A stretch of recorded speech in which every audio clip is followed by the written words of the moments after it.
ಓಂ ಶಾಂತಿ. ಇಂದಿನ ಪರಮಾತ್ಮನ ಮಹಾವಾಕ್ಯ ಮುರುಳಿ ದಿನಾಂಕ 14/5/2025. ಬಾಪ್ದಾದ ಮಧುಬನ. ಮಧುರ ಮಕ್ಕಳೇ, ನೀವೀಗ ಸಂಗಮ ಯುಗದಲ್ಲಿ ನಿವಾಸವನ್ನು ಮಾಡುತ್ತಿದ್ದೀರಾ. ಈ ಹಳೆಯ ಜಗತ್ತಿನ ಜೊತೆಗೆ ನೀವೀಗ ಸಂಬಂಧವನ್ನು ದೂರ ಮಾಡಿಕೊಳ್ಳಬೇಕು. ನೀವೀಗ ಈ ಹಳೆಯ ಜಗತ್ತಿನ ಜೊತೆಗೆ ಸಂಬಂಧವನ್ನು ಕಟ್ ಮಾಡಿಕೊಳ್ಳಬೇಕು. ಏಕೆಂದರೆ ಈಗ ಈ ಹಳೆಯ ಜಗತ್ತು ಸಮಾಪ್ತಿಯಾಗಲೇಬೇಕು. ಇಂದಿನ ಪ್ರಶ್ನೆ ಆಗಿದೆ, ಸಂಗಮ ಯುಗದ ಯಾವೊಂದು ವಿಶೇಷತೆ ಇಡೀ ಕಲ್ಪದ ವಿಶೇಷತೆಗಿಂತ ಭಿನ್ನ ಆಗಿದೆ? ಉತ್ತರ, ಸಂಗಮ ಯುಗದ ವಿಶೇಷತೆ ಆಗಿದೆ, ನೀವು ಈಗ ಇಲ್ಲಿ ಶಿಕ್ಷಣವನ್ನು ಕಲಿಯುತ್ತೀರಾ.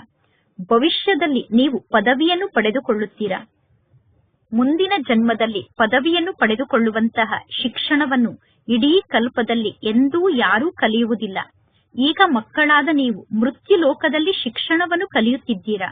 ಅಮರ ಲೋಕಕ್ಕೋಸ್ಕರ ನೀವು ಈ ಮೃತ್ಯು ಲೋಕದಲ್ಲಿ ಶಿಕ್ಷಣವನ್ನು ಕಲಿಯುತ್ತಿದ್ದೀರಾ. ಮುಂದಿನ ಜನ್ಮಕ್ಕೋಸ್ಕರ ಬೇರೆ ಯಾರೂ ಕೂಡ ನಿಮ್ಮಂತೆ ಶಿಕ್ಷಣವನ್ನು ಕಲಿಯುವುದಿಲ್ಲ. ಇಂದಿನ ಗೀತೆಯಾಗಿದೆ, ದೂರ ದೇಶದಲ್ಲಿ ಇರುವಂತಹ ಪರಮಾತ್ಮ ತಂದೆ ಪರದೇಶಕ್ಕೆ ಬಂದಿದ್ದಾರೆ. ಓಂ ಶಾಂತಿ. ದೂರ ದೇಶದಲ್ಲಿ ಇರುವಂತವರು ಯಾರಾಗಿದ್ದಾರೆ ಅನ್ನುವುದು ಯಾರಿಗೂ ಗೊತ್ತಿಲ್ಲ. ಪರಮಾತ್ಮ ತಂದೆಗೆ ತಮ್ಮದೇ ಆದ ದೇಶ ಇಲ್ಲ ಏನು? ಪರದೇಶದಿಂದ ಬರಲು ಪರಮಾತ್ಮ ತಂದೆಗೆ ತಮ್ಮದೇ ಆದ ದೇಶ ಇಲ್ಲ ಏನು? ಪರಮಾತ್ಮ ತಂದೆ ತಮ್ಮ ದೇಶದಿಂದ ಬರುವುದಿಲ್ಲ ಏನು? ಈ ರಾವಣ ರಾಜ್ಯ ಪರದೇಶ ಆಗಿದೆ. ಪರಮಾತ್ಮ ತಂದೆ ತಮ್ಮ ದೇಶದಿಂದ ಬರುತ್ತಾರೋ ಅಥವಾ ಇಲ್ಲವೋ? ಒಳ್ಳೆಯದು. ರಾವಣನ ಸ್ವದೇಶ ಯಾವುದಾಗಿದೆ? ರಾವಣನ ಪರದೇಶ ಯಾವುದಾಗಿದೆ? ಶಿವ ತಂದೆಯ ಸ್ವದೇಶ ಯಾವುದಾಗಿದೆ? ಶಿವ ತಂದೆಯ ಪರದೇಶ ಯಾವುದಾಗಿದೆ? ಪುನಃ ಪರಮಾತ್ಮ ತಂದೆ ಪರದೇಶಕ್ಕೆ ಬರುತ್ತಾರೆ. ಅಂದ ಮೇಲೆ ಈ ದೇಶ ಯಾರ ದೇಶ ಆಗಿದೆ? ಪರಮಾತ್ಮ ತಂದೆಯ ದೇಶ ಯಾವುದಾಗಿದೆ? ಪರಮಾತ್ಮ ತಂದೆ ತಮ್ಮ ದೇಶವನ್ನು ಸ್ಥಾಪನೆ ಮಾಡುವುದಕ್ಕೋಸ್ಕರ ಬರುತ್ತಾರೆ. ಪರಮಾತ್ಮ ತಂದೆ ತಮ್ಮ ದೇಶವನ್ನು ಸ್ಥಾಪನೆ ಮಾಡಲು ಸ್ವಯಂ ತಮ್ಮ ದೇಶದಲ್ಲಿ ಬರುತ್ತಾರೇನು? ಒಬ್ಬರು ಅಥವಾ ಇಬ್ಬರು ಉತ್ತರವನ್ನು ತಿಳಿಸಿದರು. ಒಳ್ಳೆಯದು. ಈ ಎಲ್ಲಾ ಮಾತಿನ ಬಗ್ಗೆ ನೀವೀಗ ವಿಚಾರ ಸಾಗರ ಮಂಥನವನ್ನು ಮಾಡಬೇಕು. ಇದೆಲ್ಲ ಬಹಳಷ್ಟು ಅರ್ಥ ಮಾಡಿಕೊಳ್ಳುವಂತಹ ಜ್ಞಾನದ ಮಾತಾಗಿದೆ. ರಾವಣನ ಪರದೇಶದ ಬಗ್ಗೆ ಅನ್ಯರಿಗೆ ತಿಳಿಸುವುದು ಬಹಳ ಸಹಜ ಆಗಿದೆ. ರಾಮರಾಜ್ಯದಲ್ಲಿ ಎಂದೂ ರಾವಣ ಇರುವುದಿಲ್ಲ. ರಾಮರಾಜ್ಯಕ್ಕೆ ರಾವಣ ಬರುವುದಿಲ್ಲ. ಪರಮಾತ್ಮ ತಂದೆ ರಾವಣನ ದೇಶದಲ್ಲಿ ಬರಬೇಕಾಗುತ್ತದೆ. ಏಕೆಂದರೆ ರಾವಣ ರಾಜ್ಯವನ್ನು ಪರಮಾತ್ಮ ತಂದೆ ಪರಿವರ್ತನೆ ಮಾಡಬೇಕಾಗುತ್ತದೆ. ಈಗ ಇದು ಸಂಗಮ ಯುಗ ಆಗಿದೆ. ಪರಮಾತ್ಮ ತಂದೆ ಸತ್ಯುಗದಲ್ಲಿ ಬರುವುದಿಲ್ಲ. ಪರಮಾತ್ಮ ತಂದೆ ಕಲಿಯುಗದಲ್ಲೂ ಕೂಡ ಬರುವುದಿಲ್ಲ. ಪರಮಾತ್ಮ ತಂದೆ ಸಂಗಮ ಯುಗದಲ್ಲಿ ಬರುತ್ತಾರೆ. ಅಂದ ಮೇಲೆ ಇದು ರಾಮನ ದೇಶ ಕೂಡ ಹೌದು, ರಾವಣನ ದೇಶ ಕೂಡ ಹೌದು. ಒಂದು ಕಡೆ ರಾಮನ ದೇಶ ಇದೆ, ಇನ್ನೊಂದು ಕಡೆ ರಾವಣನ ದೇಶ ಇದೆ. ಈಗ ನೀವು ಸಂಗಮ ಯುಗದಲ್ಲಿ ಇದ್ದೀರಾ. ಆ ದಡದಲ್ಲಿ ರಾಮನ ದೇಶ ಇದೆ, ಈ ದಡದಲ್ಲಿ ರಾವಣನ ದೇಶ ಇದೆ. ಈಗ ಇದು ಸಂಗಮ ಯುಗ ಆಗಿದೆ. ಈಗ ಮಕ್ಕಳಾದ ನೀವು ಸಂಗಮ ಯುಗದಲ್ಲಿ ಕುಳಿತಿದ್ದೀರಾ. ನೀವೀಗ ಆ ಕಡೆಯೂ ಇಲ್ಲ, ಈ ಕಡೆಯೂ ಇಲ್ಲ. ನೀವೀಗ ಸ್ವಯಂವನ್ನು ಸಂಗಮ ಯುಗದ ನಿವಾಸಿ ಎಂದು ತಿಳಿದುಕೊಳ್ಳಬೇಕು. ಆ ರಾವಣನ ಜಗತ್ತಿನಲ್ಲಿ ಇರುವಂತಹ ಜನರ ಜೊತೆಗೆ ಈಗ ನಮಗೆ ಸಂಬಂಧ ಇಲ್ಲ. ಬುದ್ಧಿಯ ಮೂಲಕ ಈ ಹಳೆಯ ಜಗತ್ತಿನ ಜೊತೆಗಿರುವಂತಹ ಸಂಬಂಧವನ್ನು ಸಮಾಪ್ತಿ ಮಾಡಿಕೊಳ್ಳಬೇಕು. ನಾವು ಈ ಹಳೆಯ ಜಗತ್ತಿನಲ್ಲೇ ಇರುತ್ತೇವೆ, ಆದರೆ ಬುದ್ಧಿಯ ಮೂಲಕ ಅರ್ಥ ಮಾಡಿಕೊಂಡಿದ್ದೇವೆ. ಈಗ ಈ ಹಳೆಯ ಜಗತ್ತು ಸಮಾಪ್ತಿಯಾಗಲೇಬೇಕು. ಆತ್ಮ ಹೇಳುತ್ತದೆ, ಈಗ ನಾನು ಸಂಗಮ ಯುಗದಲ್ಲಿ ಇದ್ದೇನೆ. ಈಗ ಪರಮಾತ್ಮ ತಂದೆ ಬಂದಿದ್ದಾರೆ. ಪರಮಾತ್ಮ ತಂದೆಗೆ ಅಂಬಿಕಾ ಎಂದು ಕರೆಯುತ್ತೇವೆ. ನಾವೀಗ ಆ ದಡಕ್ಕೆ ಹೋಗುತ್ತಿದ್ದೇವೆ. ನಾವು ಹೇಗೆ ಹೋಗುತ್ತೇವೆ? ಯೋಗದ ಮೂಲಕ ನಾವು ಆ ದಡಕ್ಕೆ ಹೋಗುತ್ತೇವೆ. ಯೋಗಕ್ಕೋಸ್ಕರ ಕೂಡ ಜ್ಞಾನ ಇದೆ, ಜ್ಞಾನಕ್ಕೋಸ್ಕರ ಕೂಡ ಜ್ಞಾನ ಇದೆ. ಯೋಗವನ್ನು ಮಾಡುವುದಕ್ಕೋಸ್ಕರ ಇಲ್ಲಿ ಪರಮಾತ್ಮ ತಂದೆ ತಿಳಿಸುತ್ತಾರೆ, ಸ್ವಯಂವನ್ನು ಆತ್ಮ ಎಂದು ತಿಳಿದುಕೊಳ್ಳಿ. ನಂತರ ತಂದೆಯಾದ ನನ್ನನ್ನು ನೆನಪು ಮಾಡಿ. ಇದು ಕೂಡ ಜ್ಞಾನ ಆಗಿದೆ. ಜ್ಞಾನ ಅಂದರೆ ತಿಳುವಳಿಕೆ ಆಗಿದೆ. ಪರಮಾತ್ಮ ತಂದೆ ಮತವನ್ನು ನೀಡುವುದಕ್ಕೋಸ್ಕರ ಬಂದಿದ್ದಾರೆ. ಪರಮಾತ್ಮ ತಂದೆ ತಿಳಿಸುತ್ತಾರೆ, ಸ್ವಯಂವನ್ನು ಆತ್ಮ ಎಂದು ತಿಳಿದುಕೊಳ್ಳಿ. ಆತ್ಮವೇ 84 ಜನ್ಮವನ್ನು ಪಡೆದುಕೊಳ್ಳುತ್ತದೆ. ಪರಮಾತ್ಮ ತಂದೆ ಮಕ್ಕಳಿಗೆ ಜ್ಞಾನವನ್ನು ವಿಸ್ತಾರವಾಗಿ ತಿಳಿಸುತ್ತಾರೆ. ಈಗ ಈ ರಾವಣ ರಾಜ್ಯ ಸಮಾಪ್ತಿಯಾಗಲೇಬೇಕು. ಇದು ಕರ್ಮದ ಬಂಧನ ಆಗಿದೆ. ಸತ್ಯುಗದಲ್ಲಿ ಕರ್ಮ ಸಂಬಂಧ ಇರುತ್ತದೆ. ಬಂಧನ ದುಃಖದ ಹೆಸರಾಗಿದೆ, ಸಂಬಂಧ ಸುಖದ ಹೆಸರಾಗಿದೆ. ಈಗ ಕರ್ಮ ಬಂಧನವನ್ನು ಸಮಾಪ್ತಿ ಮಾಡಿಕೊಳ್ಳಬೇಕು. ಈ ಸಮಯದಲ್ಲಿ ನಾವೆಲ್ಲರೂ ಬ್ರಾಹ್ಮಣ ಸಂಬಂಧದಲ್ಲಿ ಇದ್ದೇವೆ, ಪುನಃ ದೈವಿ ಸಂಬಂಧದಲ್ಲಿ ಬರುತ್ತೇವೆ ಅನ್ನುವ ಜ್ಞಾನ ನಿಮ್ಮ ಬುದ್ಧಿಯಲ್ಲಿ ಇದೆ. ಬ್ರಾಹ್ಮಣ ಸಂಬಂಧ ಈ ಒಂದು ಜನ್ಮದ ಸಂಬಂಧ ಆಗಿದೆ. ಪುನಃ 8 ಜನ್ಮ ಮತ್ತು 12 ಜನ್ಮದವರೆಗೂ ದೈವಿ ಸಂಬಂಧದಲ್ಲಿ ನಾವು ಇರುತ್ತೇವೆ. ಅಂದರೆ ಸತ್ಯುಗದಲ್ಲಿ 8 ಜನ್ಮದವರೆಗೂ ದೈವಿ ಸಂಬಂಧದಲ್ಲಿ ಇರುತ್ತೇವೆ. ನಂತರ ತ್ರೇತಾಯುಗದಲ್ಲಿ 12 ಜನ್ಮದವರೆಗೂ ದೈವಿ ಸಂಬಂಧದಲ್ಲಿ ಇರುತ್ತೇವೆ. ಈ ಜ್ಞಾನ ಈಗ ನಿಮ್ಮ ಬುದ್ಧಿಯಲ್ಲಿ ಇದೆ. ಆದ್ದರಿಂದ ಈ ಕಲಿಯುಗದ ಚೀಚಿ ಕರ್ಮ ಬಂಧನದ ಬಗ್ಗೆ ನಿಮಗೆ ತಿರಸ್ಕಾರ ಬರುತ್ತದೆ. ಅಂದರೆ ನೀವೀಗ ಈ ಕಲಿಯುಗದ ಚೀಚಿ ಕರ್ಮ ಬಂಧನದ ಬಗ್ಗೆ ನಿಂದನೆಯನ್ನು ಮಾಡುತ್ತೀರಾ. ಈ ಜಗತ್ತಿನ ಕರ್ಮ ಬಂಧನದಲ್ಲಿ ನಾವೀಗ ಸಿಕ್ಕಿ ಹಾಕಿಕೊಳ್ಳಬಾರದು. ಇದೆಲ್ಲ ಅಸುರಿ ಕರ್ಮ ಬಂಧನ ಆಗಿದೆ ಅನ್ನುವ ಜ್ಞಾನ ಬುದ್ಧಿಯಲ್ಲಿ ಇದೆ. ಬುದ್ಧಿಯಲ್ಲಿ ಜ್ಞಾನ ಅಂತೂ ಇದೆ ತಾನೆ, ಇದೆಲ್ಲ ಅಸುರಿ ಕರ್ಮ ಬಂಧನ ಆಗಿದೆ ಎಂದು. ಈಗ ನಾವೆಲ್ಲರೂ ಒಂದೇ ಪ್ರಕಾರದ ಗುಪ್ತ ಯಾತ್ರೆಯಲ್ಲಿ ಇದ್ದೇವೆ. ಪರಮಾತ್ಮ ತಂದೆ ನಮಗೆ ಯಾತ್ರೆಯನ್ನು ಕಲಿಸಿದ್ದಾರೆ. ಪುನಃ ಈ ಕರ್ಮ ಬಂಧನದಿಂದ ನಾವು ಭಿನ್ನಾಗಿ ಕರ್ಮಾತೀತ ಸ್ಥಿತಿಯನ್ನು ರೂಪಿಸಿಕೊಳ್ಳುತ್ತೇವೆ. ಈಗ ನಮ್ಮ ಕರ್ಮದ ಬಂಧನ ಸಮಾಪ್ತಿಯಾಗಲೇಬೇಕು. ನಾವು ಪರಮಾತ್ಮ ತಂದೆಯನ್ನು ನೆನಪು ಮಾಡುತ್ತೇವೆ. ತಂದೆಯ ನೆನಪಿನ ಮೂಲಕ ಪವಿತ್ರರಾಗಿ ಈ ಚಕ್ರದ ಜ್ಞಾನವನ್ನು ಅರ್ಥ ಮಾಡಿಕೊಂಡು ನಾವು ಚಕ್ರವರ್ತಿ ರಾಜರಾಗಬೇಕು. ನಾವೀಗ ಶಿಕ್ಷಣವನ್ನು ಕಲಿಯುತ್ತಿದ್ದೇವೆ. ಪುನಃ ಗುರಿ ಉದ್ದೇಶ ಅಂದರೆ ಪದವಿಯಂತೂ ಸಿಗಲೇಬೇಕು ತಾನೆ. ನಿಮಗೆ ಗೊತ್ತಿದೆ, ನಮಗೆ ಶಿಕ್ಷಣವನ್ನು ಕಲಿಸುತ್ತಿರುವಂತವರು ಬೇಹದ್ದಿನ ತಂದೆಯಾಗಿದ್ದಾರೆ. ಬೇಹದ್ದಿನ ತಂದೆ 5000 ವರ್ಷದ ಮೊದಲು ಕೂಡ ನಮಗೆ ಶಿಕ್ಷಣವನ್ನು ಕಲಿಸಿದ್ದರು. ಇದೆಲ್ಲ ನಾಟಕ ಆಗಿದೆ. ಕಲ್ಪದ ಮೊದಲು ಯಾರು ಶಿಕ್ಷಣವನ್ನು ಕಲಿತಿದ್ದರೋ ಈಗಲೂ ಅವರಿಗೆ ಪರಮಾತ್ಮ ತಂದೆ ಶಿಕ್ಷಣವನ್ನು ಕಲಿಸುತ್ತಾರೆ. ಕಲ್ಪದ ಮೊದಲು ಯಾರು ಜ್ಞಾನವನ್ನು ಪಡೆದುಕೊಂಡಿದ್ದರೋ ಈಗಲೂ ಕೂಡ ಅವರೇ ಜ್ಞಾನ ಮಾರ್ಗಕ್ಕೆ ಬರುತ್ತಾರೆ.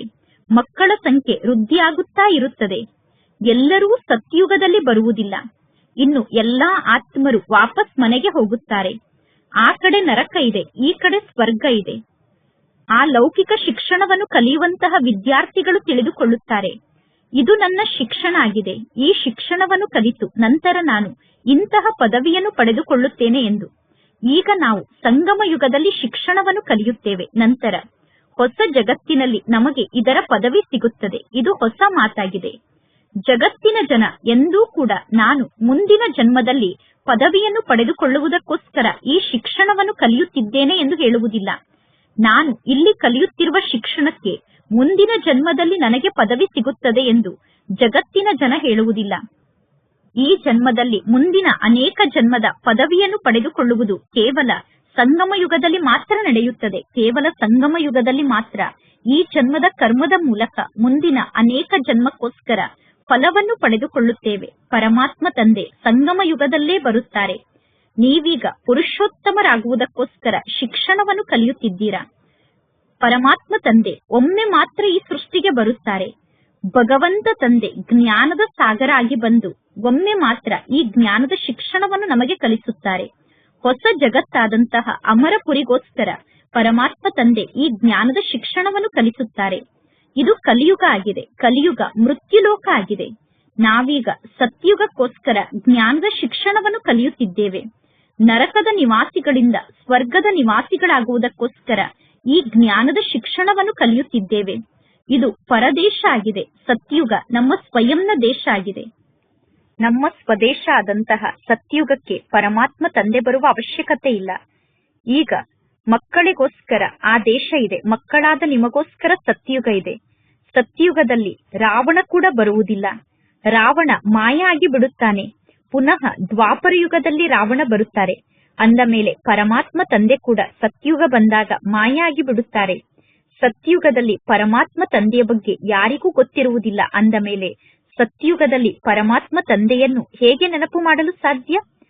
ಸುಖದ ಪದವಿ ಪೂರ್ಣ ಆಗುತ್ತದೆ. ನಂತರ ಪುನಃ ರಾವಣ ರಾಜ್ಯ ಪ್ರಾರಂಭ ಆಗುತ್ತದೆ. ಈ ರಾವಣ ರಾಜ್ಯಕ್ಕೆ ಪರದೇಶ ಎಂದು ಕರೆಯಲಾಗುತ್ತದೆ. ಈಗ ನಿಮಗೆ ಗೊತ್ತಿದೆ, ನಾವು ಸಂಗಮ ಯುಗದಲ್ಲಿ ಇದ್ದೇವೆ. ನಮಗೆ ಮಾರ್ಗವನ್ನು ತೋರಿಸುವುದಕ್ಕೋಸ್ಕರ ಪರಮಾತ್ಮ ತಂದೆ ಸಿಕ್ಕಿದ್ದಾರೆ. ಇನ್ನು ಉಳಿದ ಎಲ್ಲಾ ಆತ್ಮರು ಪೆಟ್ಟನ್ನು ತಿನ್ನುತ್ತಿರುತ್ತಾರೆ. ಯಾರು ಬಹಳಷ್ಟು ಪೆಟ್ಟನ್ನು ತಿಂದಿದ್ದಾರೋ, ಕಲ್ಪದ ಮೊದಲು ಯಾರಿಗೆ ಮಾರ್ಗ ಗೊತ್ತಾಗಿತ್ತೋ ಈ ಕಲ್ಪದಲ್ಲೂ ಅವರೇ ಈ ಜ್ಞಾನ ಮಾರ್ಗಕ್ಕೆ ಬರುತ್ತಾರೆ. ನೀವೀಗ ಮಾರ್ಗದರ್ಶಕರಾಗಿ ಎಲ್ಲರಿಗೂ ಮಾರ್ಗದ ಬಗ್ಗೆ ತಿಳಿಸುತ್ತೀರಾ. ಇದು ಆತ್ಮಿಕ ಯಾತ್ರೆಯ ಮಾರ್ಗ ಆಗಿದೆ. ನೀವೀಗ ಡೈರೆಕ್ಟ್ ಆಗಿ ಸುಖಧಾಮಕ್ಕೆ ಹೋಗುತ್ತೀರಾ. ನೀವೆಲ್ಲರೂ ಮಾರ್ಗದರ್ಶಕರು, ಅಂದರೆ ಪಾಂಡವ ಸಂಪ್ರದಾಯದವರಾಗಿದ್ದೀರಾ. ಪಾಂಡವರ ರಾಜ್ಯ ಎಂದು ಕರೆಯುವುದಿಲ್ಲ. ಪಾಂಡವರ ರಾಜ್ಯ ಕೂಡ ಇರುವುದಿಲ್ಲ. ಕೌರವರ ರಾಜ್ಯ ಕೂಡ ಇರುವುದಿಲ್ಲ. ಪಾಂಡವರಿಗೂ ಮತ್ತು ಕೌರವರಿಗೂ ಇಬ್ಬರಿಗೂ ಕೂಡ ಕಿರೀಟ ಇರುವುದಿಲ್ಲ. ಭಕ್ತಿ ಮಾರ್ಗದಲ್ಲಿ ಇಬ್ಬರಿಗೂ ಕಿರೀಟವನ್ನು ತೋರಿಸಿದ್ದಾರೆ. ಒಂದು ವೇಳೆ ಕಿರೀಟವನ್ನು ತೋರಿಸಿದರೆ ಕೌರವರಿಗೆ ನೀವು ಬೆಳಕಿನ ಕಿರೀಟವನ್ನು ತೋರಿಸಲು ಸಾಧ್ಯ ಇಲ್ಲ. ಪಾಂಡವರಿಗೂ ಕೂಡ ಬೆಳಕಿನ ಕಿರೀಟವನ್ನು ತೋರಿಸಲು ಸಾಧ್ಯ ಇಲ್ಲ. ಏಕೆಂದರೆ ಪಾಂಡವರು ಕೂಡ ಪುರುಷಾರ್ಥಿಗಳಾಗಿದ್ದಾರೆ. ಪುರುಷಾರ್ಥ ಮಾರ್ಗದಲ್ಲಿ ನಡೆಯುತ್ತಾ ನಡೆಯುತ್ತಾ ಮಕ್ಕಳು ಕೆಳಗಡೆ ಬಿದ್ದು ಬಿಡುತ್ತಾರೆ. ಆದ್ದರಿಂದ ಕಿರೀಟವನ್ನು ಯಾರಿಗೆ ತೋರಿಸಬೇಕು? ಆದ್ದರಿಂದ ವಿಷ್ಣುವಿಗೆ ಕಿರೀಟವನ್ನು ಸಂಕೇತದ ರೂಪದಲ್ಲಿ ತೋರಿಸಲಾಗಿದೆ. ಏಕೆಂದರೆ ವಿಷ್ಣು ಪವಿತ್ರ ಆಗಿದ್ದಾರೆ. ಸತ್ಯುಗದಲ್ಲಿ ಎಲ್ಲರೂ ಸಂಪೂರ್ಣ ಪವಿತ್ರರು, ಸಂಪೂರ್ಣ ನಿರ್ವಿಕಾರಿಗಳಾಗಿರುತ್ತಾರೆ. ಪವಿತ್ರತೆಯ ಕಿರೀಟ ಸತ್ಯುಗದಲ್ಲಿ ಇರುತ್ತದೆ. ಈ ಸಮಯದಲ್ಲಿ ಯಾವುದೇ ಪ್ರಕಾರದ ಪವಿತ್ರತೆ ಇಲ್ಲ. ಸನ್ಯಾಸಿಗಳು ಹೇಳುತ್ತಾರೆ, ನಾವು ಪವಿತ್ರರಾಗಿದ್ದೇವೆ ಎಂದು. ಆದರೆ ಈ ಜಗತ್ತಿನಲ್ಲಿ ಯಾರೂ ಪವಿತ್ರರು ಇಲ್ಲ. ಈ ಜಗತ್ತಂತೂ ಪವಿತ್ರ ಜಗತ್ತಲ್ಲ. ಎಲ್ಲರೂ ವಿಕಾರಿ ಜಗತ್ತಿನಲ್ಲೇ ಜನ್ಮವನ್ನು ಪಡೆದುಕೊಳ್ಳುತ್ತಾರೆ. ಇದು ರಾವಣನ ಪತಿತ ಜಗತ್ತಾಗಿದೆ. ಪಾವನ ರಾಜ್ಯ ಎಂದು ಸತ್ಯುಗಕ್ಕೆ ಕರೆಯಲಾಗುತ್ತದೆ. ಹೊಸ ಜಗತ್ತಿಗೆ ಪಾವನ ರಾಜ್ಯ ಎಂದು ಕರೆಯಲಾಗುತ್ತದೆ. ಈಗ ಮಕ್ಕಳಿಗೆ ಪರಮಾತ್ಮ ತಂದೆ ಜ್ಞಾನವನ್ನು ತಿಳಿಸುತ್ತಿದ್ದಾರೆ. ಈಗ ಪರಮಾತ್ಮ ತಂದೆ ತೋಟದ ಮಾಲೀಕ ಆಗಿ ಮಕ್ಕಳಾದ ನಮ್ಮನ್ನು ಮುಳ್ಳಿನಿಂದ ಹೂವನ್ನಾಗಿ ಮಾಡುತ್ತಾರೆ. ಪರಮಾತ್ಮ ತಂದೆ ಪತಿತ ಪಾವನ ಆಗಿದ್ದಾರೆ. ಪರಮಾತ್ಮ ತಂದೆ ಅಂಬಿಗ ಆಗಿದ್ದಾರೆ. ಪರಮಾತ್ಮ ತಂದೆ ತೋಟದ ಮಾಲೀಕ ಆಗಿದ್ದಾರೆ. ತೋಟದ ಮಾಲೀಕ ಆಗಿರುವಂತಹ ಪರಮಾತ್ಮ ತಂದೆ ಮುಳ್ಳಾಗಿರುವ ಈ ಕಾಡನ್ನು ಹೂದೋಟವನ್ನಾಗಿ ಮಾಡುವುದಕ್ಕೋಸ್ಕರ ಬಂದಿದ್ದಾರೆ. ನಿಮಗೆ ಒಬ್ಬ ಕಮಾಂಡರ್ ಕೂಡ ಬೇಕು ತಾನೆ? ಪರಮಾತ್ಮ ತಂದೆ ನಿಮಗೆ ಕಮಾಂಡರ್ ಕೂಡ ಆಗಿದ್ದಾರೆ. ಯಾದವರ ಕಮಾಂಡರ್ ಚೀಫ್ ಶಂಕರ ಎಂದು ಕರೆಯಬಹುದು. ಹಾಗೆ ನೋಡಿದರೆ ಶಂಕರ ಏನು ವಿನಾಶವನ್ನು ಮಾಡಿಸುವುದಿಲ್ಲ. ಯಾವಾಗ ವಿನಾಶದ ಸಮಯ ಬರುತ್ತದೆಯೋ ಆಗ ಯುದ್ಧ ಪ್ರಾರಂಭ ಆಗುತ್ತದೆ. ಜಗತ್ತಿನ ಜನ ಹೇಳುತ್ತಾರೆ, ಶಂಕರನ ಪ್ರೇರಣೆಯಿಂದ ನಾವು ಬಾಂಬ್ಸ್ ಅನ್ನು ನಿರ್ಮಾಣ ಮಾಡುತ್ತೇವೆ ಎಂದು. ಈ ರೀತಿ ಅನೇಕ ಕಥೆಯನ್ನು ಜನ ಕುಳಿತು ನಿರ್ಮಾಣ ಮಾಡಿದ್ದಾರೆ. ಹಳೆಯ ಜಗತ್ತು ಅವಶ್ಯವಾಗಿ ಸಮಾಪ್ತಿಯಾಗಲೇಬೇಕು. ಮನೆ ಸಂಪೂರ್ಣ ಹಳೆಯದಾಗುತ್ತದೆ. ಮನೆ ಹಳೆಯದಾದ ನಂತರ ಆ ಮನೆ ಕೆಳಗಡೆ ಬೀಳುತ್ತದೆ. ಮನುಷ್ಯರು ಸಾಯುತ್ತಾರೆ. ಈ ಹಳೆಯ ಜಗತ್ತು ಸಮಾಪ್ತಿಯಾಗಲೇಬೇಕು. ಎಲ್ಲರೂ ಈ ಹಳೆಯ ಜಗತ್ತಿನ ಭೂಮಿಯ ಒಳಗಡೆ ಸಿಕ್ಕಿ ಹಾಕಿಕೊಂಡು ಸಾಯುತ್ತಾರೆ. ಮನೆಗಳು ಬಿದ್ದಾಗ ಎಲ್ಲರೂ ಮನೆಯ ಒಳಗಡೆ ಸಿಕ್ಕಿ ಹಾಕಿಕೊಂಡು ಅಲ್ಲೇ ಸಾಯುತ್ತಾರೆ. ಕೆಲವರು ನೀರಿನಲ್ಲಿ ಮುಳುಗಿ ಸಾಯುತ್ತಾರೆ. ಕೆಲವರು ಶಾಕ್ನಿಂದ ಸಾಯುತ್ತಾರೆ. ಅಂದರೆ ವಿನಾಶದ ದೃಶ್ಯವನ್ನು ನೋಡಿ ಶಾಕ್ ಆಗಿ ಸಾಯುತ್ತಾರೆ. ಬಾಂಬ್ಸ್ ಮುಂತಾದದ್ದರ ವಿಷಪೂರಿತ ವಾಯು ಕೂಡ ಅನೇಕರನ್ನು ಸಾಯಿಸುತ್ತದೆ. ಈಗ ಮಕ್ಕಳ ಬುದ್ಧಿಯಲ್ಲಿ ಇದೆ, ಈ ಜಗತ್ತಿನ ವಿನಾಶ ಆಗಲೇಬೇಕು. ನಾವೀಗ ಆ ದಡಕ್ಕೆ ಹೋಗುತ್ತಿದ್ದೇವೆ. ಕಲಿಯುಗ ಪೂರ್ಣ ಆಗುತ್ತಿದೆ. ಈಗ ಅವಶ್ಯವಾಗಿ ಸತ್ಯುಗ ಸ್ಥಾಪನೆ ಆಗಲೇಬೇಕು. ಅರ್ಧ ಕಲ್ಪದವರೆಗೂ ಪುನಃ ಯಾವುದೇ ಪ್ರಕಾರದ ಯುದ್ಧ ನಡೆಯುವುದಿಲ್ಲ. ಈಗ ಪರಮಾತ್ಮ ತಂದೆ ಬಂದಿರುವುದೇ ನಮ್ಮ ಮೂಲಕ ಪುರುಷಾರ್ಥವನ್ನು ಮಾಡಿಸುವುದಕ್ಕೋಸ್ಕರ. ಇದು ಅಂತಿಮ ಅವಕಾಶ ಆಗಿದೆ. ಇದು ಲಾಸ್ಟ್ ಚಾನ್ಸ್ ಆಗಿದೆ.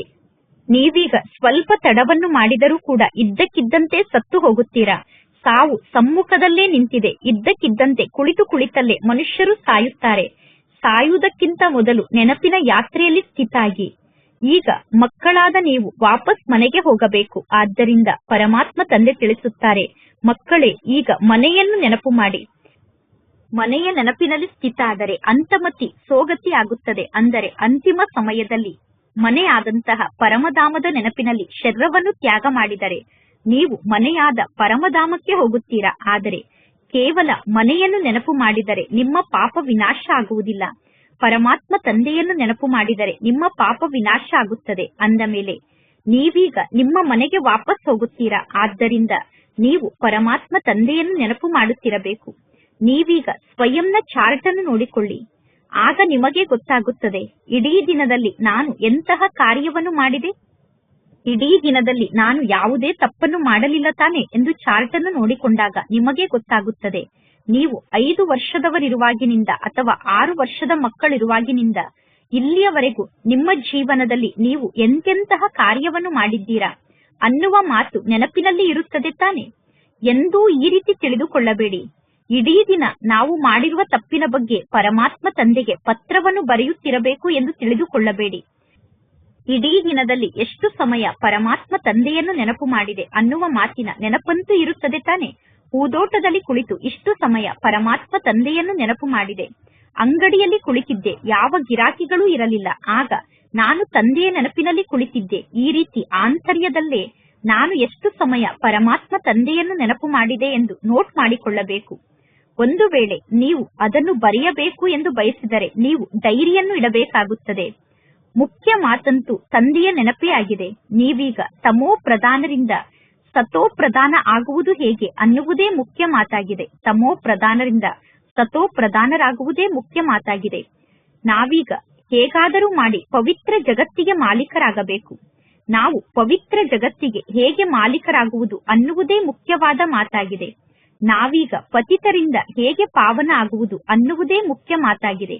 ಪರಮಾತ್ಮ ತಂದೆ ಬಂದು ನಮಗೆ ಈ ಜ್ಞಾನವನ್ನು ನೀಡುತ್ತಾರೆ. ಪರಮಾತ್ಮ ತಂದೆ ಜ್ಞಾನದ ಸಾಗರ ಆಗಿದ್ದಾರೆ. ನೀವೀಗ ಹೇಳುತ್ತೀರಾ, ಬಾಬಾ ನಾವೀಗ ನಿಮಗೆ ಮಕ್ಕಳಾಗಿದ್ದೇವೆ, ನಾವು ಸದಾ ನಿಮಗೆ ಮಕ್ಕಳಾಗಿ ಇರುತ್ತೇವೆ. ಕೇವಲ ನಾವು ದೇಹಾಭಿಮಾನಕ್ಕೆ ವಶ ಆಗಿ ನಿಮ್ಮನ್ನು ಮರೆತು ಬಿಟ್ಟಿದ್ದೇವೆ. ಈಗ ತಂದೆಯಾದ ನೀವು ತಿಳಿಸಿದ್ದೀರಾ, ಆದ್ದರಿಂದ ಪುನಃ ನಾನೀಗ ಆತ್ಮ ಅಭಿಮಾನಿ ಆಗುತ್ತೇನೆ. ಸತ್ಯುಗದಲ್ಲಿ ನಾವು ಆತ್ಮ ಅಭಿಮಾನಿಗಳಾಗಿದ್ದೆವು. ಖುಷಿಯಿಂದ ಒಂದು ಶರೀರವನ್ನು ತ್ಯಾಗ ಮಾಡಿ ಇನ್ನೊಂದು ಶರೀರವನ್ನು ಧಾರಣೆ ಮಾಡಿಕೊಳ್ಳುತ್ತಿದ್ದೆವು. ಅಂದ ಮೇಲೆ ಮಕ್ಕಳಾದ ನೀವು ಈ ಎಲ್ಲಾ ಜ್ಞಾನದ ಮಾತನ್ನು ಧಾರಣೆ ಮಾಡಿಕೊಂಡು ಜ್ಞಾನವನ್ನು ತಿಳಿಸಲು ಯೋಗ್ಯರಾಗಬೇಕು. ಆಗ ಅನೇಕರ ಕಲ್ಯಾಣ ಆಗುತ್ತದೆ. ಪರಮಾತ್ಮ ತಂದೆಗೆ ಗೊತ್ತಿದೆ, ನಾಟಕದ ಅನುಸಾರ, ನಂಬರ್ ವಾರ್ ಪುರುಷಾರ್ಥದ ಅನುಸಾರ ನೀವೆಲ್ಲರೂ ಸೇವಾದಾರಿಗಳಾಗಿದ್ದೀರಾ. ಒಳ್ಳೆಯದು. ಬಲೆ ವೃಕ್ಷದ ಜ್ಞಾನವನ್ನು ನಿಮಗೆ ಅನ್ಯರಿಗೆ ತಿಳಿಸಲು ಸಾಧ್ಯ ಆಗದೇ ಇರಬಹುದು, ಆದರೆ ಇದಂತೂ ಸಹಜ ಮಾತಾಗಿದೆ. ಯಾರೇ ಸಿಕ್ಕರೂ ಅವರಿಗೆ ತಿಳಿಸಬೇಕು, ನೀವು ಸ್ವಯಂ ಅನ್ನು ಆತ್ಮ ಎಂದು ತಿಳಿದುಕೊಂಡು ಪರಮಾತ್ಮ ತಂದೆಯನ್ನು ನೆನಪು ಮಾಡಿ ಎಂದು. ಆತ್ಮ ಎಂದು ತಿಳಿದುಕೊಂಡು ಪರಮಾತ್ಮ ತಂದೆಯನ್ನು ನೆನಪು ಮಾಡಿ ಎಂದು ತಿಳಿಸುವುದು ಬಹಳ ಸಹಜ ಆಗಿದೆ. ಪರಮಾತ್ಮ ತಂದೆ ತಿಳಿಸುತ್ತಾರೆ, ತಂದೆಯಾದ ನನ್ನನ್ನು ನೀವು ನೆನಪು ಮಾಡಿ, ಆಗ ನಿಮ್ಮ ವಿಕರ್ಮ ವಿನಾಶ ಆಗುತ್ತದೆ. ಬ್ರಾಹ್ಮಣ ಮಕ್ಕಳಾದ ನಿಮ್ಮನ್ನು ಬಿಟ್ಟು ಬೇರೆ ಯಾರೂ ಕೂಡ ಪರಮಾತ್ಮ ತಂದೆಯನ್ನು ನೆನಪು ಮಾಡಿ ಆಗ ವಿಕರ್ಮ ವಿನಾಶ ಆಗುತ್ತದೆ ಎಂದು ಹೇಳಲು ಸಾಧ್ಯ ಇಲ್ಲ. ಜಗತ್ತಿನಲ್ಲಿ ಯಾರಿಗೂ ಕೂಡ ಆತ್ಮದ ಬಗ್ಗೆ ಕೂಡ ಗೊತ್ತಿಲ್ಲ, ಪರಮಾತ್ಮ ತಂದೆಯ ಬಗ್ಗೆ ಕೂಡ ಗೊತ್ತಿಲ್ಲ. ಸುಮ್ಮನೆ ಪರಮಾತ್ಮ ತಂದೆ ಎಂದು ಹೇಳಿದ ತಕ್ಷಣ ಯಾರಿಗೂ ಜ್ಞಾನದ ಬಾಣ ನಾಟುವುದಿಲ್ಲ. ಪರಮಾತ್ಮ ತಂದೆಯ ರೂಪವನ್ನು ಅರ್ಥ ಮಾಡಿಕೊಳ್ಳಬೇಕು. ಎಲ್ಲರೂ ನಾಟಕದಲ್ಲಿ ಪಾತ್ರಧಾರಿಗಳಾಗಿದ್ದಾರೆ. ಪ್ರತಿಯೊಂದು ಆತ್ಮ ಶರೀರದ ಜೊತೆಗೆ ಪಾತ್ರವನ್ನು ಅಭಿನಯ ಮಾಡುತ್ತದೆ. ಆತ್ಮ ಒಂದು ಶರೀರವನ್ನು ತ್ಯಾಗ ಮಾಡಿ ಇನ್ನೊಂದು ಶರೀರವನ್ನು ಧಾರಣೆ ಮಾಡಿಕೊಂಡು ಪಾತ್ರವನ್ನು ಅಭಿನಯ ಮಾಡುತ್ತದೆ. ಜಗತ್ತಿನಲ್ಲಿರುವಂತಹ ಪಾತ್ರಧಾರಿಗಳು ಡ್ರೆಸ್ ಅನ್ನು ಚೇಂಜ್ ಮಾಡಿಕೊಂಡು ಭಿನ್ನ ಭಿನ್ನ ಪ್ರಕಾರದ ಪಾತ್ರವನ್ನು ಮಾಡುತ್ತಾರೆ. ಅಂದರೆ ಸ್ಥೂಲ ನಾಟಕದಲ್ಲಿ ಪಾತ್ರವನ್ನು ಮಾಡುವಂತವರು ಭಿನ್ನ ಭಿನ್ನ ಡ್ರೆಸ್ ಅನ್ನು ಧಾರಣೆ ಮಾಡಿಕೊಂಡು ಪಾತ್ರವನ್ನು ಅಭಿನಯ ಮಾಡುತ್ತಾರೆ. ನೀವೀಗ ಶರೀರವನ್ನು ಚೇಂಜ್ ಮಾಡುತ್ತೀರಾ. ಕೆಲವರು ಪುರುಷರ ಶರೀರವನ್ನು ಧಾರಣೆ ಮಾಡಿಕೊಳ್ಳುತ್ತಾರೆ, ಇನ್ನು ಕೆಲವರು ಸ್ತ್ರೀ ಶರೀರ ಅನ್ನುವ ಡ್ರೆಸ್ ಅನ್ನು ಧಾರಣೆ ಮಾಡಿಕೊಳ್ಳುತ್ತಾರೆ. ಅಲ್ಪ ಕಾಲಕ್ಕೋಸ್ಕರ ಅವರು ಸ್ತ್ರೀ ಶರೀರ ಅಥವಾ ಪುರುಷರ ಶರೀರವನ್ನು ಧಾರಣೆ ಮಾಡಿಕೊಂಡು ಪಾತ್ರವನ್ನು ಅಭಿನಯ ಮಾಡುತ್ತಾರೆ. ಇಲ್ಲಿ ಸ್ತ್ರೀ ಶರೀರ ಅಥವಾ ಪುರುಷ ಶರೀರ ಸಂಪೂರ್ಣ ಆಯಸ್ಸಿನವರೆಗೂ ನಮ್ಮ ಬಳಿ ಇರುತ್ತದೆ. ಆದರೆ ಈ ಸೃಷ್ಟಿ ನಾಟಕದಲ್ಲಿ ಪುರುಷರ ಶರೀರವನ್ನು ಧಾರಣೆ ಮಾಡಿಕೊಂಡರೆ ಸಂಪೂರ್ಣ ಆಯಸ್ಸು ಮುಗಿಯುವವರೆಗೂ ನೀವು ಪುರುಷರಾಗೇ ಇರುತ್ತೀರಾ. ಅದು ಹದ್ದಿನ ನಾಟಕ ಆಗಿದೆ, ಇದು ಬೇಹದ್ದಿನ ನಾಟಕ ಆಗಿದೆ. ಮೊಟ್ಟ ಮೊದಲನೆಯ ಮುಖ್ಯ ಮಾತು ಅಂದರೆ ಪರಮಾತ್ಮ ತಂದೆ ತಿಳಿಸುತ್ತಾರೆ, ತಂದೆಯಾದ ನನ್ನೊಬ್ಬನನ್ನೇ ನೀವು ನೆನಪು ಮಾಡಿ. ಯೋಗ ಅನ್ನುವ ಶಬ್ದವನ್ನು ಹೇಳಬೇಡಿ, ಏಕೆಂದರೆ ಯೋಗದಲ್ಲಿ ಅನೇಕ ಪ್ರಕಾರದ ಯೋಗವನ್ನು ಕಲಿಯುತ್ತಾರೆ. ಅದೆಲ್ಲ ಭಕ್ತಿ ಮಾರ್ಗದ ಯೋಗ ಆಗಿದೆ.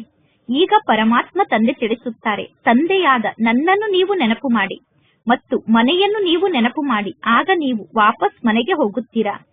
ಶಿವ ತಂದೆ ಈ ಬ್ರಹ್ಮ ತಂದೆಯ ತನುವಿನಲ್ಲಿ ಕುಳಿತು ಮಕ್ಕಳಿಗೆ ಶಿಕ್ಷಣವನ್ನು ಕಲಿಸುತ್ತಾರೆ. ಪರಮಾತ್ಮ ತಂದೆಯನ್ನು ನೆನಪು ಮಾಡುತ್ತಾ ನೀವು ಪಾವನ ಆತ್ಮರಾಗುತ್ತೀರಾ. ನಂತರ ಪವಿತ್ರ ಆತ್ಮರಾದ ನೀವು ಮೇಲೆ ಹಾರುತ್ತೀರಾ. ಎಷ್ಟು ಜಾಸ್ತಿ ಸಮಯ ಪರಮಾತ್ಮ ತಂದೆಯನ್ನು ನೆನಪು ಮಾಡುತ್ತೀರೋ ಅಷ್ಟು ಜಾಸ್ತಿ ಸೇವೆ ನಡೆಯುತ್ತದೆ. ನಂತರ ನೀವು ಅಷ್ಟು ಶ್ರೇಷ್ಠ ಪದವಿಯನ್ನು ಪಡೆದುಕೊಳ್ಳುತ್ತೀರಾ.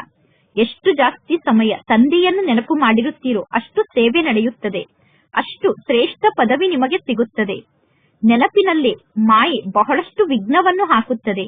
ನೀವು ಪಾವನರಾಗದೇ ಇದ್ದರೆ ಪುನಃ ಧರ್ಮರಾಜ್ಪುರಿಯಲ್ಲಿ ನೀವು ಶಿಕ್ಷೆಯನ್ನು ಅನುಭವ ಮಾಡಬೇಕಾಗುತ್ತದೆ.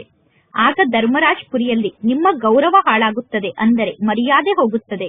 ಪುನಃ ನಿಮ್ಮ ಪದವಿ ಕೂಡ ಭ್ರಷ್ಟ ಆಗುತ್ತದೆ. ಅಂತ್ಯದಲ್ಲಿ ಎಲ್ಲಾ ಮಾತಿನ ಸಾಕ್ಷಾತ್ಕಾರ ಆಗುತ್ತದೆ, ಆದರೆ ಅಂತ್ಯದಲ್ಲಿ ನೀವು ಏನನ್ನೂ ಮಾಡಲು ಸಾಧ್ಯ ಇಲ್ಲ. ಪರಮಾತ್ಮ ತಂದೆ ಸಾಕ್ಷಾತ್ಕಾರವನ್ನು ಮಾಡಿಸುತ್ತಾರೆ. ಪರಮಾತ್ಮ ತಂದೆ ನಿಮಗೆ ಇಷ್ಟೊಂದು ಜ್ಞಾನವನ್ನು ತಿಳಿಸಿದ್ದಾರೆ. ಆದರೂ ಕೂಡ ಮಕ್ಕಳು ತಂದೆಯನ್ನು ನೆನಪು ಮಾಡುವುದಿಲ್ಲ. ನೀವು ಪರಮಾತ್ಮ ತಂದೆಯ ನೆನಪಿನಲ್ಲಿ ಸ್ಥಿತ ಆಗದೇ ಇದ್ದರೆ ನಿಮ್ಮ ಖಾತೆಯಲ್ಲಿ ಪಾಪ ಹಾಗೇ ಉಳಿದುಕೊಳ್ಳುತ್ತದೆ. ಪಾಪ ಹಾಗೆ ಉಳಿದುಕೊಂಡರೆ ನಂತರ ನೀವು ಶಿಕ್ಷೆಯನ್ನು ಅನುಭವ ಮಾಡಬೇಕಾಗುತ್ತದೆ. ಇದು ಶಿಕ್ಷಣವನ್ನು ಕಲಿಯುವಂತಹ ಸಮಯ ಆಗಿದೆ. ಯಾವಾಗ ಶಿಕ್ಷೆಯನ್ನು ಅನುಭವ ಮಾಡುತ್ತೀರೋ ಆ ಸಮಯದಲ್ಲಿ ಶಿಕ್ಷಣವನ್ನು ಕಲಿಯಲು ಸಮಯ ಇರುವುದಿಲ್ಲ. ಆಗ ಅಂತ್ಯದಲ್ಲಿ ಬಹಳಷ್ಟು ಪಶ್ಚಾತ್ತಾಪವನ್ನು ಮಾಡುತ್ತೀರಾ. ನಾನು ಈ ರೀತಿ ಪಾಪವನ್ನು ಮಾಡಿದೆ, ನಾನು ಸುಮ್ಮನೆ ನನ್ನ ಸಮಯವನ್ನು ವ್ಯರ್ಥವಾಗಿ ಕಳೆದುಕೊಂಡೆ ಎಂದು. ಆದರೆ ಅಂತ್ಯದಲ್ಲಿ ಶಿಕ್ಷೆಯನ್ನು ಅನುಭವ ಮಾಡಲೇಬೇಕಾಗುತ್ತದೆ. ಆ ಸಮಯದಲ್ಲಿ ನೀವು ಏನನ್ನೂ ಮಾಡಲು ಸಾಧ್ಯ ಇಲ್ಲ. ಆ ಅಂತಿಮ ಸಮಯದಲ್ಲಿ ನೀವು ಫೇಲ್ ಆದಂತೆ ಆಯಿತು ತಾನೆ. ಪುನಃ ಶಿಕ್ಷಣವನ್ನು ಕಲಿಯುವಂತಹ ಮಾತಿರುವುದಿಲ್ಲ. ಈ ಶಿಕ್ಷಣದಲ್ಲಿ ನೀವು ಫೇಲ್ ಆದರೆ ಸದಾ ಕಾಲಕ್ಕೋಸ್ಕರ ಫೇಲ್ ಆದಂತೆ. ಆ ಲೌಕಿಕ ಶಿಕ್ಷಣದಲ್ಲಿ ಫೇಲ್ ಆದರೆ ಅವರು ಪುನಃ ಶಿಕ್ಷಣವನ್ನು ಕಲಿಯುತ್ತಾರೆ. ಆದರೆ ಇಲ್ಲಿ ನೀವು ಫೇಲ್ ಆದರೆ ಈ ಶಿಕ್ಷಣವೇ ಸಮಾಪ್ತಿಯಾಗುತ್ತದೆ. ಅಂತಿಮ ಸಮಯದಲ್ಲಿ ಪಶ್ಚಾತ್ತಾಪವನ್ನು ಪಡಬಾರದು. ಅದಕ್ಕೋಸ್ಕರ ಪರಮಾತ್ಮ ತಂದೆ ಮಕ್ಕಳಿಗೆ ಸಲಹೆಯನ್ನು ನೀಡುತ್ತಾರೆ. ಮಕ್ಕಳೇ, ಚೆನ್ನಾಗಿ ಶಿಕ್ಷಣವನ್ನು ಕಲಿಯಿರಿ. ಅಲ್ಲ ಸಲ್ಲದ ವ್ಯರ್ಥ ಮಾತಿನಲ್ಲಿ ನಿಮ್ಮ ಸಮಯವನ್ನು ವ್ಯರ್ಥವಾಗಿ ಕಳೆಯಬೇಡಿ. ನೀವು ಸಮಯವನ್ನು ವ್ಯರ್ಥವಾಗಿ ಕಳೆದರೆ ನೀವು ಬಹಳಷ್ಟು ಪಶ್ಚಾತ್ತಾಪವನ್ನು ಪಡಬೇಕಾಗುತ್ತದೆ. ಮಾಯೆ ಮಕ್ಕಳ ಮೂಲಕ ಬಹಳಷ್ಟು ತಪ್ಪು ಕಾರ್ಯವನ್ನು ಮಾಡಿಸುತ್ತದೆ. ಎಂದು ನೀವು ಕಳ್ಳತನವನ್ನು ಮಾಡಬಾರದು. ಯಾರು ಎಂದೂ ಕಳ್ಳತನವನ್ನು ಮಾಡಿಲ್ಲವೋ ಮಾಯೆ ಅಂತವರ ಮೂಲಕ ಕೂಡ ಕಳ್ಳತನವನ್ನು ಮಾಡಿಸುತ್ತದೆ. ನಂತರ ಅವರಿಗೆ ನೆನಪಿಗೆ ಬರುತ್ತದೆ, ಮಾಯೆ ನನ್ನ ಮೂಲಕ ಈ ರೀತಿ ಮೋಸವನ್ನು ಮಾಡಿದ್ದೆ ಎಂದು. ಮೊದಲು ಕಳ್ಳತನವನ್ನು ಮಾಡುವಂತಹ ವಿಚಾರ ಮನಸ್ಸಿನಲ್ಲಿ ಉತ್ಪನ್ನ ಆಗುತ್ತದೆ. ನಾನು ಇಂತಹ ವಸ್ತುವನ್ನು ಯಾರಿಗೂ ಗೊತ್ತಾಗದಂತೆ ಕಳ್ಳತನವನ್ನು ಮಾಡಬೇಕು ಅನ್ನುವ ವಿಚಾರ ಮನಸ್ಸಿನಲ್ಲಿ ಬರುತ್ತದೆ. ಯಾವುದು ಸರಿ ಯಾವುದು ತಪ್ಪು ಎಂದು ಅರ್ಥ ಮಾಡಿಕೊಳ್ಳುವ ಬುದ್ಧಿಯಂತೂ ಇದೆ ತಾನೆ. ಈಗ ಬುದ್ಧಿಯಂತೂ ಸಿಕ್ಕಿದೆ ತಾನೆ. ಈ ವಸ್ತುವನ್ನು ನಾನು ಕಳ್ಳತನ ಮಾಡಿದರೆ ಇದು ತಪ್ಪಾಯಿತು ತಾನೆ. ಈ ವಸ್ತುವನ್ನು ಯಾರಿಗೂ ಗೊತ್ತಾಗದಂತೆ ಎತ್ತಿಕೊಳ್ಳುವುದು ತಪ್ಪು ಕಾರ್ಯ ಆಯಿತು ತಾನೆ. ನೀವು ಯಾರಿಗೂ ಗೊತ್ತಾಗದಂತೆ ವಸ್ತುವನ್ನು ಕಳ್ಳತನ ಮಾಡದೇ ಇದ್ದರೆ ನೀವು ಸರಿಯಾದ ಮಾರ್ಗದಲ್ಲಿ ನಡೆದಂತೆ. ಅಂದ ಮೇಲೆ ನೀವೀಗ ಏನನ್ನು ಮಾಡಬೇಕು? ಪವಿತ್ರರಾಗಿ ಇರುವುದು ಒಳ್ಳೆಯದಾಗಿದೆ ಎಂದು ಅನ್ಯರ ಸಂಘದಲ್ಲಿ ಬಂದು ಪವಿತ್ರತೆಯನ್ನು ಲೂಸ್ ಮಾಡಿಕೊಳ್ಳಬಾರದು. ಅನ್ಯ ವ್ಯಕ್ತಿಗಳ ಕೆಟ್ಟ ಸಂಘದಲ್ಲಿ ಬಂದು ನಿಮ್ಮ ಪವಿತ್ರತೆಯ ಗುಣವನ್ನು ಸಡಿಲ ಮಾಡಿಕೊಳ್ಳಬಾರದು. ನಾವೆಲ್ಲರೂ ಪರಸ್ಪರ ಸೋದರ ಸೋದರಿಯರಾಗಿದ್ದೇವೆ. ಅಂದ ಮೇಲೆ ನಾವೇಕೆ ಹೆಸರು ರೂಪದಲ್ಲಿ ಸಿಕ್ಕಿ ಹಾಕಿಕೊಳ್ಳುತ್ತೇವೆ? ಎಂದೂ ದೇಹಾಭಿಮಾನಕ್ಕೆ ವಶ ಆಗಬಾರದು. ಆದರೆ ಮಾಯೆ ಬಹಳಷ್ಟು ಶಕ್ತಿಶಾಲಿಯಾಗಿದೆ.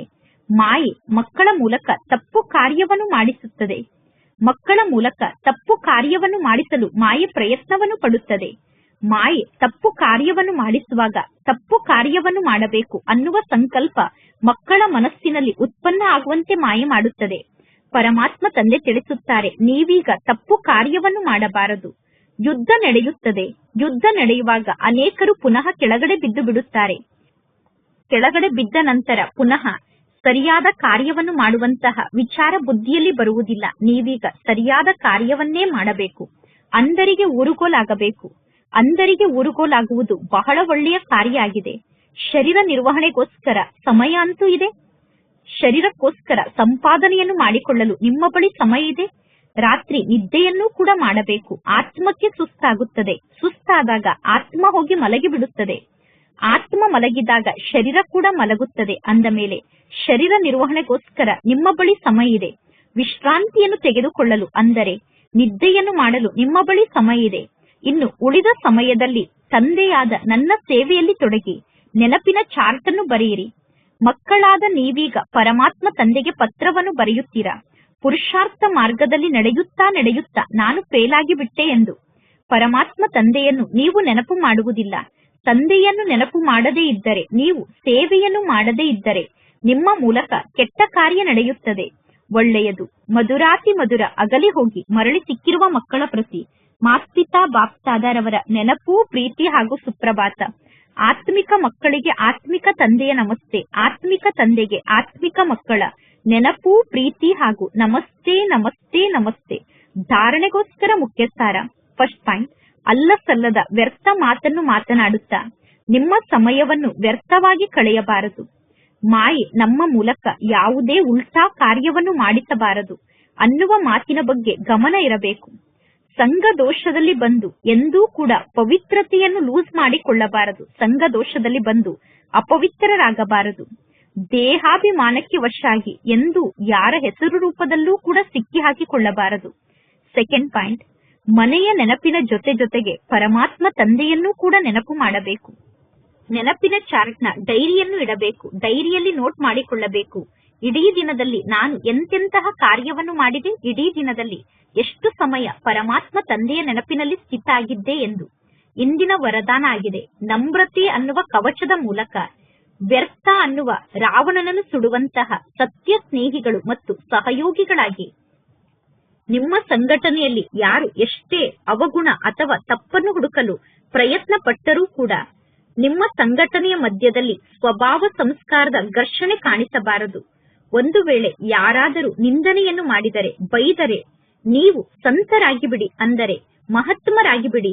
ಒಂದು ವೇಳೆ ಯಾರಾದರೂ ತಪ್ಪು ಕಾರ್ಯವನ್ನು ಮಾಡಿದರೆ ನೀವು ಸರಿಯಾದ ಕಾರ್ಯವನ್ನು ಮಾಡುವಂತವರಾಗಿ, ಯಾರಾದರೂ ನಿಮ್ಮ ಜೊತೆಗೆ ಘರ್ಷಣೆಯನ್ನು ಮಾಡಿಕೊಂಡರೆ, ಘರ್ಷಣೆಯನ್ನು ಮಾಡಿಕೊಂಡಂತಹ ಆತ್ಮರ ಮೇಲೆ ನೀವು ಸ್ನೇಹದ ನೀರನ್ನು ಹಾಕಿ, ಅಂದರೆ ಯಾರಾದರೂ ನಿಮ್ಮ ಜೊತೆಗೆ ಶಬ್ದದ ಮೂಲಕ ಘರ್ಷಣೆಯನ್ನು ಮಾಡಿಕೊಂಡರೆ, ಯಾರು ನಿಮಗೆ ಶಬ್ದದ ಮೂಲಕ ಬೈಯುತ್ತಾರೋ ಅವರ ಮೇಲೆ ಸ್ನೇಹದ ನೀರನ್ನು ಹಾಕಿ. ಏಕೆ, ಏನು, ಹೇಗೆ ಅನ್ನುವ ಸಂಕಲ್ಪವನ್ನು ಮಾಡುತ್ತಾ ಆ ಬೆಂಕಿಗೆ ಎಣ್ಣೆಯನ್ನು ಹಾಕಬೇಡಿ. ನಮ್ರತೆ ಅನ್ನುವ ಕವಚವನ್ನು ಧಾರಣೆ ಮಾಡಿಕೊಳ್ಳಿ. ಎಲ್ಲಿ ನಮ್ರತೆ ಇರುತ್ತದೆಯೋ ಅಲ್ಲಿ ಸ್ನೇಹ ಮತ್ತು ಸಹಯೋಗ ಅವಶ್ಯವಾಗಿ ಇರುತ್ತದೆ. ಇಂದಿನ ಸ್ಲೋಗನ್ ಆಗಿದೆ, ನನ್ನತನ ಅನ್ನುವ ಅನೇಕ ಹದ್ದಿನ ಭಾವನೆಯನ್ನು ಒಬ್ಬ ನನ್ನ ಬಾಬಾ ಅನ್ನುವ ಮಾತಿನಲ್ಲಿ ಸಮಾವೇಶ ಮಾಡಿಬಿಡಿ. ಒಬ್ಬ ಮೇರಾ ಬಾಬಾ ಅನ್ನುವ ಶಬ್ದದಲ್ಲಿ ನನ್ನತನದ ಅನೇಕ ಹದ್ದಿನ ಭಾವನೆಯನ್ನು ಸಮಾವೇಶ ಮಾಡಿಬಿಡಿ. ಇಂದಿನ ಅವ್ಯಕ್ತ ಸೂಚನೆಯಾಗಿದೆ. ಆತ್ಮಿಕ ರಾಯಲ್ಟಿ ಮತ್ತು ಪವಿತ್ರತೆಯ ವ್ಯಕ್ತಿತ್ವವನ್ನು ಧಾರಣೆ ಮಾಡಿಕೊಳ್ಳಿ. ಆತ್ಮಿಕ ರಾಯಲ್ಟಿಗೆ ಫೌಂಡೇಶನ್ ಸಂಪೂರ್ಣ ಪವಿತ್ರತೆಯಾಗಿದೆ ಅಂದ ಮೇಲೆ ಸ್ವಯಂ ಅನ್ನು ಕೇಳಿಕೊಳ್ಳಿ. ಆತ್ಮಿಕ ರಾಯಲ್ಟಿಯ ಹೊಳಪು ನನ್ನ ರೂಪ ಮತ್ತು ನನ್ನ ಚರಿತ್ರೆಯ ಮೂಲಕ ಪ್ರತಿಯೊಬ್ಬರಿಗೂ ಅನುಭವ ಆಗುತ್ತಿದೆ ತಾನೆ. ಆತ್ಮಿಕ ರಾಯಲ್ಟಿಯ ನಶೆ ನನ್ನ ರೂಪ ಅಥವಾ ಚರಿತ್ರೆಯ ಮೂಲಕ ಪ್ರತಿಯೊಬ್ಬರಿಗೂ ಅನುಭವ ಆಗುತ್ತಿದೆ ತಾನೆ.